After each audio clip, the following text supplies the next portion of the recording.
Good afternoon. Good afternoon. In this picture, you see ventricular system. Two lateral ventricles,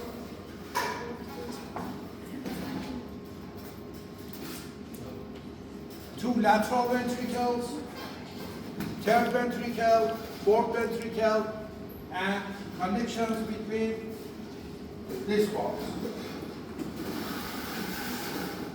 Here is lateral ventricle. Lateral ventricle has one body, one anterior or frontal horn, one posterior or occipital horn, and one inferior or temporal horn. If you remember, I told you in the roof of inferior or temporal horn there is tail of the caudate nucleus. Yes. And in the floor of the temporal or inferior horn of the lateral ventricle there is hippocampus. Do you remember? Yes. I told you here is hippocampus in the floor of the inferior horn of the lateral ventricle. Between lateral ventricle and third ventricle on each side, there is a foramen that is called Monroe's foramen or Monroe's foramen or interventricular foramen. Foramen. Interventricular foramen. Inter means between. Interventricular foramen. foramen. Third ventricle is located in the diencephalon, and around the third ventricle there are thalamus and hypothalamus, hypothalamic sulcus on the lateral wall, and subthalamus. Yeah? These are structures around the third ventricle. Between third ventricle and fourth ventricle, Sylvian. there is Sylvian aqueduct or cerebral aqueduct in the midbrain. It's located in the Midbrain. midbrain. And posterior to the pons and superior part of the medulla oblongata, there is fourth ventricle.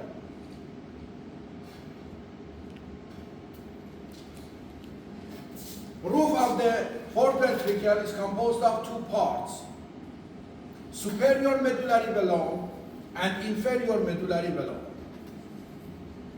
On the inferior medullary balloon, there are three foramina.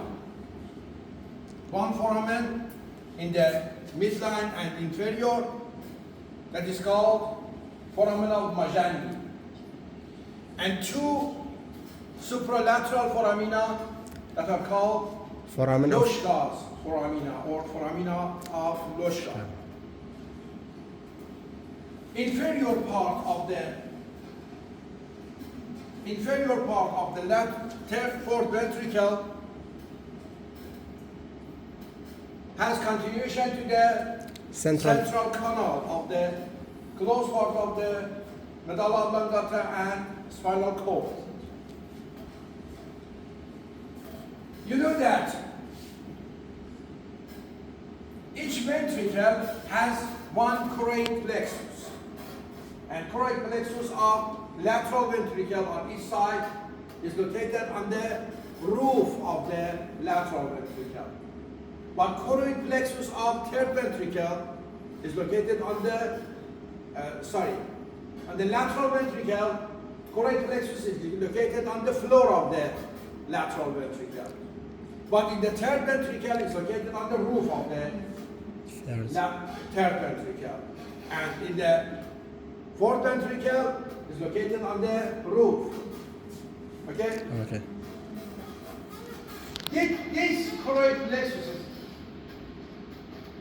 make and release CSF, cerebrospinal fluid, from blood plasma. CSF is a yellowish, clear, germ-free fluid that releases into the ventricles and from foramina of Loschka and foramen of Majandi drains into the subarachnoid space, to the subarachnoid Space. space. And from subarachnoid space, CSF goes to the arachnoid granulations or arachnoid villi and drains into the superior sagittal sinus. Superior sagittal Sinus. sinus.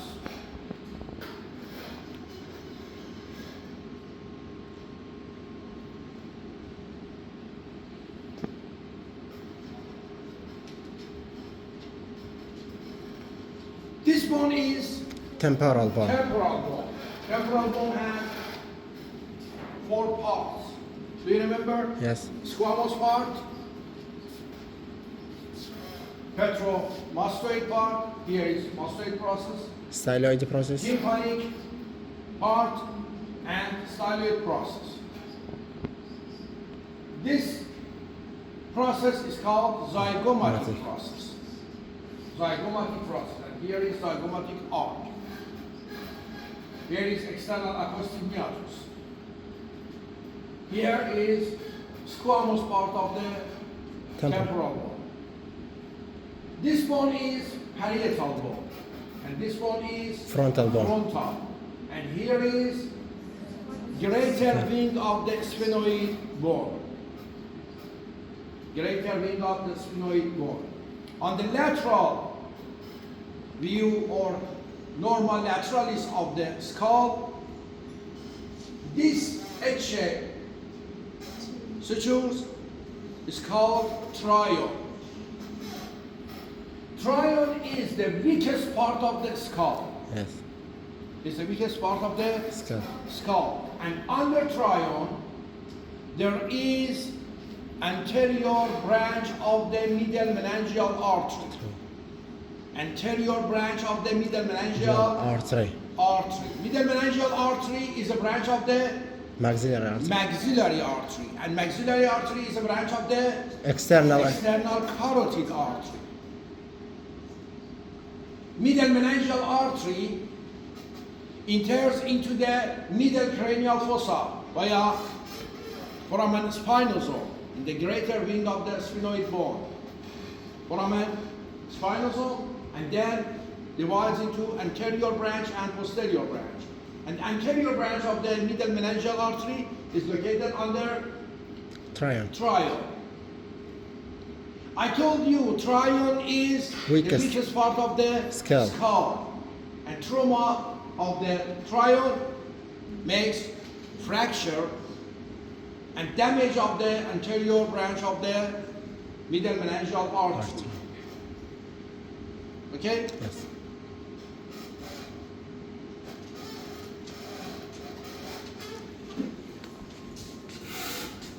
If I remove bones, you see here, this is cerebral Hemisphere. hemisphere. Cerebral hemisphere. And if I remove cerebral hemisphere, between two cerebral hemispheres, you see a dura mater fold that is called Falx cerebri. Falx Cerebri. cerebri. Here. On the superior border of the falx cerebri, there is superior sagittal Sinus. Superior sagittal Sinus. sinus.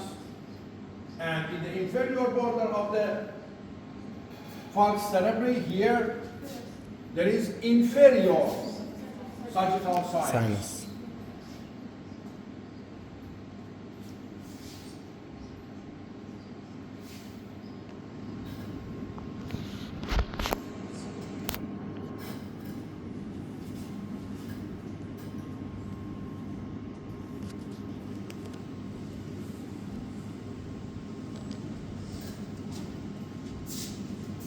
Here is falx cerebri, and this horizontal membrane is called tentorium cerebelli.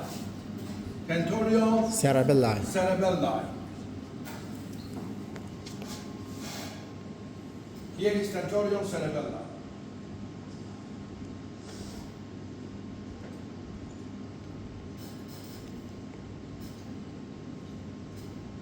You see here, this is inferior sagittal sinus. Here is superior sagittal sinus. And this sinus between tentorium cerebelli and falx cerebri is called a straight sinus. Straight Sinus. sinus. Straight sinus and superior sagittal sinus and occipital sinus from inferior part attach together and make Confluent sinus. sinus confluence or torcular herophily. Sinus confluence or torcular herophily. On each side of the sinus confluence or torcular herophily, transverse sinuses go laterally and each transverse sinus becomes Sigmoid sinus. sigmoid sinus. And sigmoid sinus Passing through enters into the Jugular. foramen. Into the jugular foramen. foramen.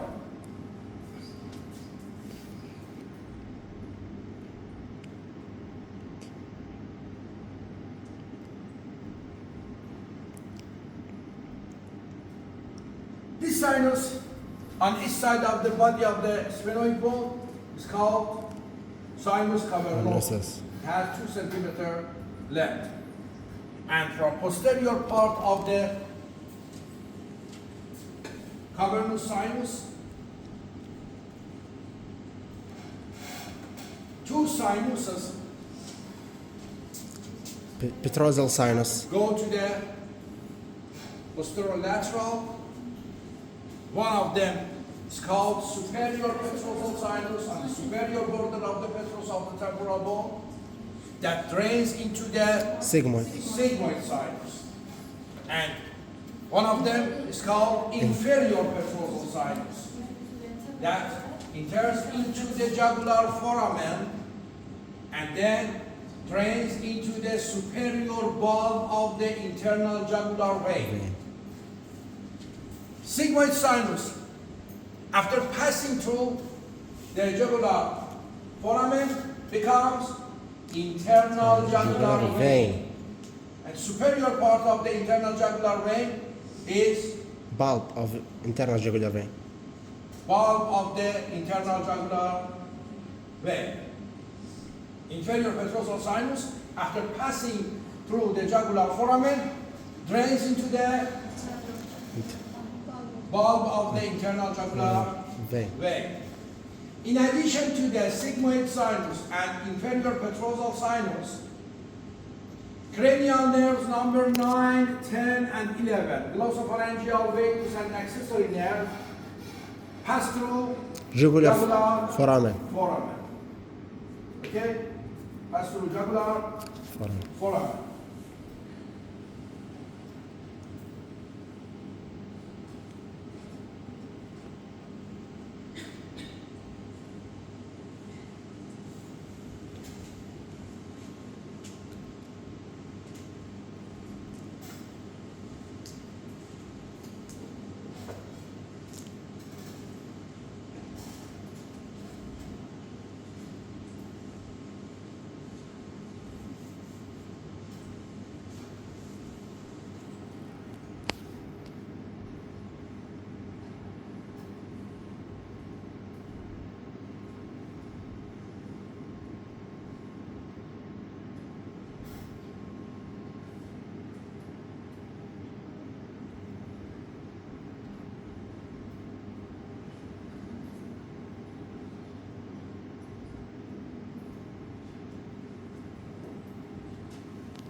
Here is medial surface of the cerebral hemisphere.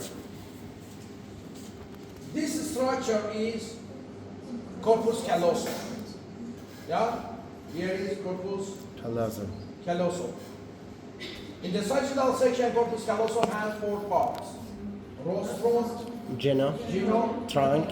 body or trunk or corpus, and Splenium. splenium. This is corpus callosum. Posterior to the rostrum of the corpus callosum, there is anterior commissure. Anterior Commissure. commissure, olfactory commissure. And this structure is Fornix. fornix, hippocampal commissure. This structure is thalamus. And here is interthalamic adhesion. Here is hypothalamic sulcus. Here is hypothalamus. And this elevation is called mammillary body. Mammillary body. And here Pineal gland or pineal body. there is epithalamus. That is formed by the pineal body or pineal gland. Here, posterior commissure, habenular nuclei, and habenular commissure. Here is epithalamus. Between superior surface of the thalamus and medial surface of the thalamus, there is a band. That this band is called Choroid. stria medullaris thalami. Stria medullaris thalami is here. Stria medullaris thalami. That enters into the superior stalk of the pineal body. Pineal body has two main features, two main characteristics. Doesn't have blood-brain barrier and doesn't have Neurons. Instead of neurons, it has pinealocytes. Site. That pinealocytes release Melatonin. the main antioxidant of the body. This artery on the medial surface of the cerebral hemisphere is called anterior cerebral. Anterior Cerebral. cerebral. This artery supplies medial prefrontal, paracentral lobule, precuneus, okay? Medial surface of the frontal and parietal lobes. But medial surface of the occipital lobe is supplied by Posterior. posterior cerebral artery. This is posterior cerebral artery. Here is midbrain, and this Sylvian aqueduct. canal is Sylvian aqueduct or cerebral aqueduct. Posterior to the Sylvian aqueduct or cerebral aqueduct, there is A quadrigeminal. quadrigeminal plate or tectum. Superior colliculus is related to the Vision. visual system, and inferior colliculus is related to the Auditory system. auditory system. In this sagittal section, this appearance of the cerebellum is called arbor vitae, shajaratul hayat, tree of life. Yeah? Yes. This appearance. Here is fourth ventricle, here is pons, and here is Medulla medulla oblongata. oblongata.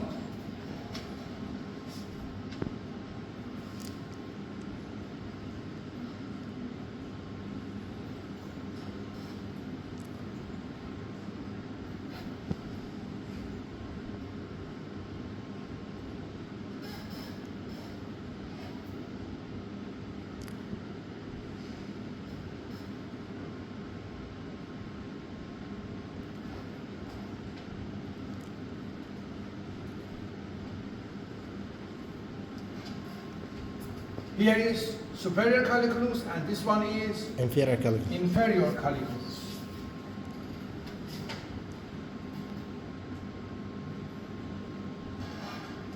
What's this structure?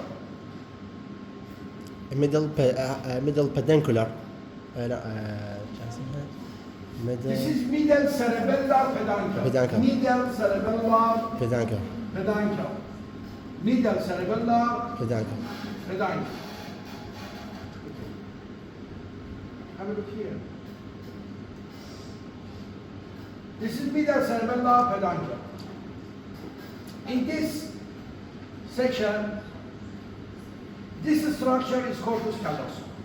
Yeah? Yes. This is corpus Callosum. callosum. And this structure is Caudate nuclei. caudate nucleus. here is caudate nucleus, and this one is putamen. These are together neostriatum or striatum. Caudate has one head, one body, and one Tail. long tail.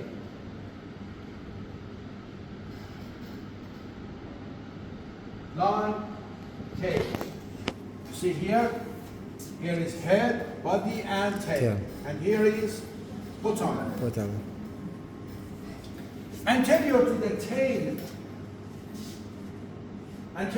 tail of the caudate nucleus, there is amygdaloid complex under uncus. There is amygdaloid Complex. complex. Okay? Amygdaloid Complex. complex is here.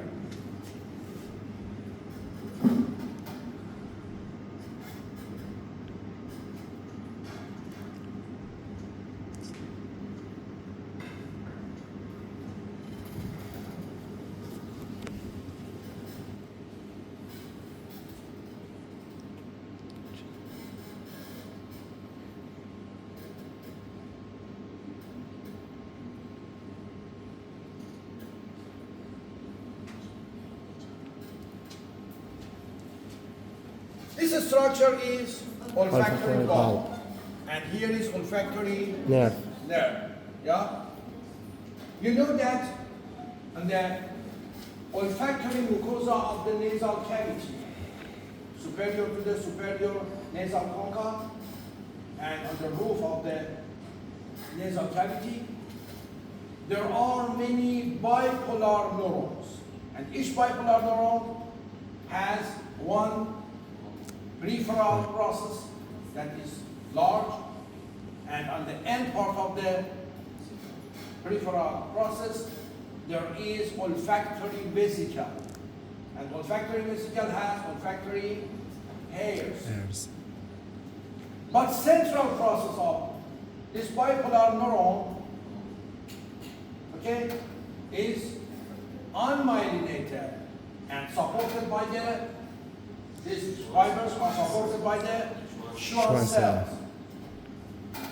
These central fibers, after passing through cribriform plate of the ethmoid bone, enter into the olfactory bulb. And into the olfactory bulb, there are large mitral cells and tufted cells and granular cells. Axons of mitral cells and tufted cells make Olfactory tract. olfactory tract. Olfactory tract. And this olfactory tract divides into two stria. Stria olfactory medialis and stria olfactory lateralis. Tralis. If you remember, I told you stria olfactory lateralis enters into the primary olfactory area. And primary olfactory area is composed of pre-amygdaloid area and piriform area. From primary olfactory area, impulses go to the secondary olfactory area. Secondary olfactory area is entorhinal area. Entorhinal area is on the anterior surface, anterior part of the parahippocampus.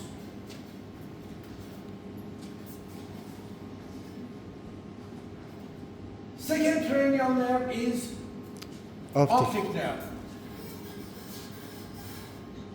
Optic nerve.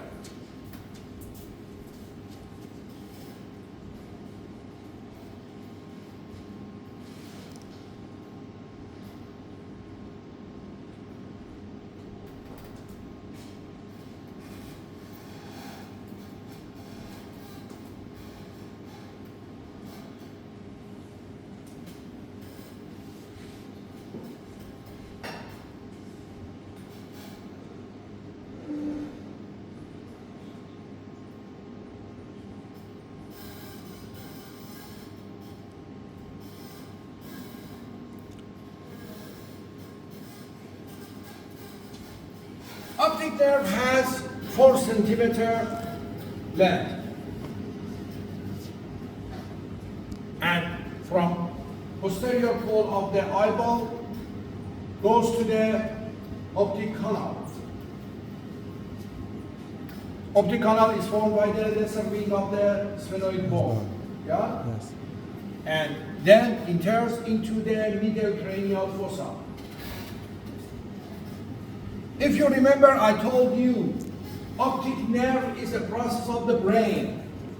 And myelin sheet of fibers, axons of this nerve, are formed by the oligodendrocytes.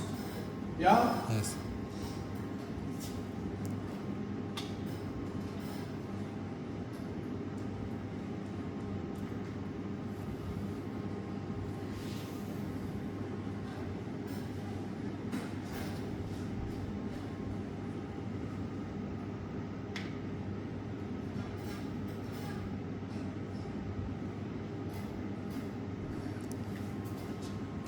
This is optic nerve.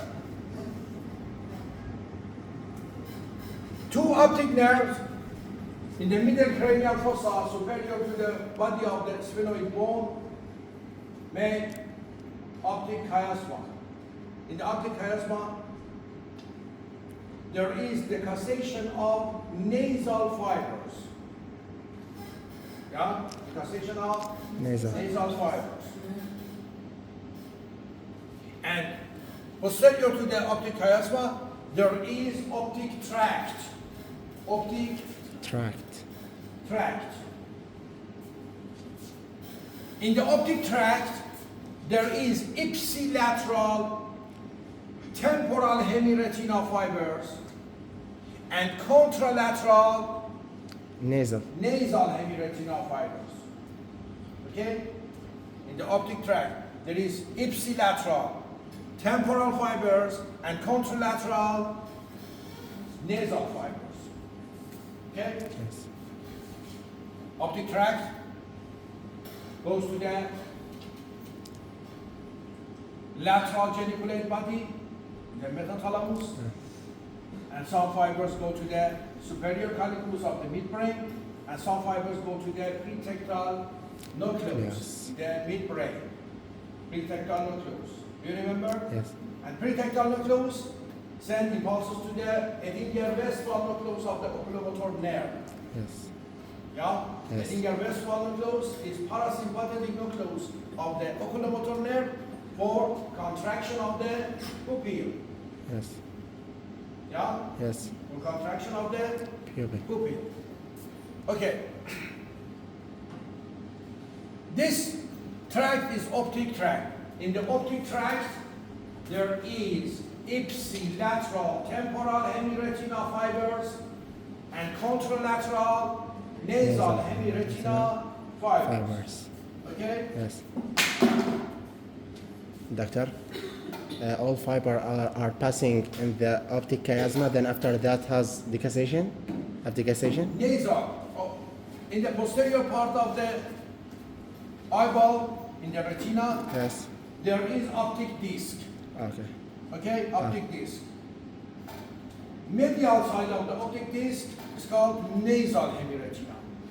And lateral part is called temporal Temporal hemiretina. Okay? Okay. Fibers of temporal hemiretina without any decussation enter into the ipsilateral optic tract. Okay. But nasal hemiretina fibers, after crossing, enter to the opposite, contralateral optic tract. Okay. Okay? Okay.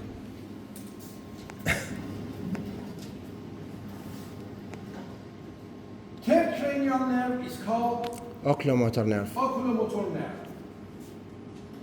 Oculomotor nerve has two nuclei, motor nucleus And and Edinger-Westphal nucleus. That this nucleus is parasympathetic nucleus.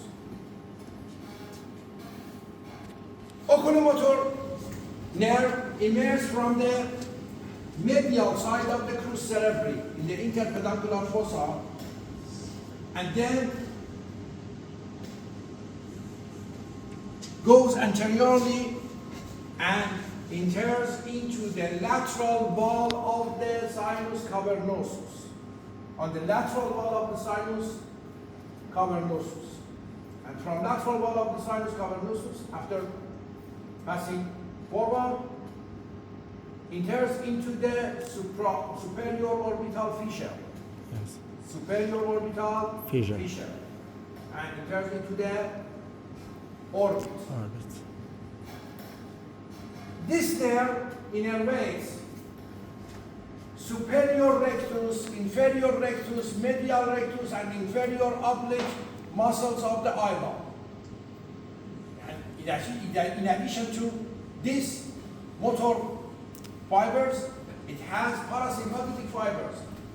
That these parasympathetic fibers enter into the eyeball as short ciliary nerves. And these short ciliary nerves innervates ciliary muscle and iris muscle for contraction of the Pupil. pupil. Okay? Yes. Okay, go to your